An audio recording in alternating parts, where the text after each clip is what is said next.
ये देखें Khayaban Bukhari DHA phase 6, एक पोश तरीन इलाका पूरा पानी में डूबा हुआ है।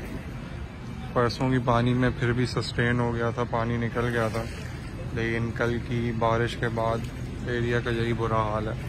ना कोई सिंध गवर्नमेंट की कोई गाड़ी आई है, ना कोई DHA की गाड़ी आई है, ना कोई CVC की गाड़ी आई है जिसने ड्रेन करके साफ़ किया हो एरिया को। 2 दिन से इलेक्ट्रिसिटी भी नहीं है पूरे एरिया में। फूड सप्लाईज भी शॉप्स पर ख़त्म हो गई हैं। ऑब्वियसली कोई सप्लाई देने आ नहीं सकता, सारी लाइफ स्टॉप हो चुकी है। जितनी भी शॉप्स हैं, रेस्टोरेंट हैं, सबके बेसमेंट में भी पानी जमा है। बैरिस्टर मुर्तज़ा वहाब इतनी वीडियोस लगा रहे हैं कि यहाँ से क्लियर हो गया, वहाँ से क्लियर हो गया। DHA को कोई केटर नहीं कर रहा फ़िलहाल।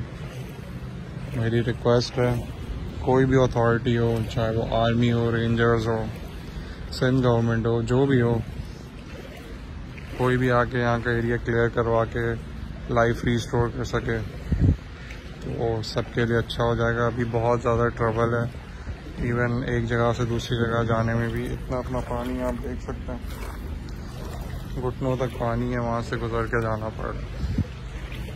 ज़्यादा देर एरिया में कोई सस्टेन नहीं कर सकेगा, काफ़ी सारी फैमिलीज़ मूव हो चुकी हैं ऑलरेडी। मेरी हेल्प की रिक्वेस्ट है, अगर जो ये वीडियो देख रहा है आगे शेयर कर दे, और जो अथॉरिटीज़ से किसी का कांटेक्ट है कुछ है तो काइंडली कांटेक्ट करके एरिया को क्लियर कराया जाए। जज़ाकल्लाह।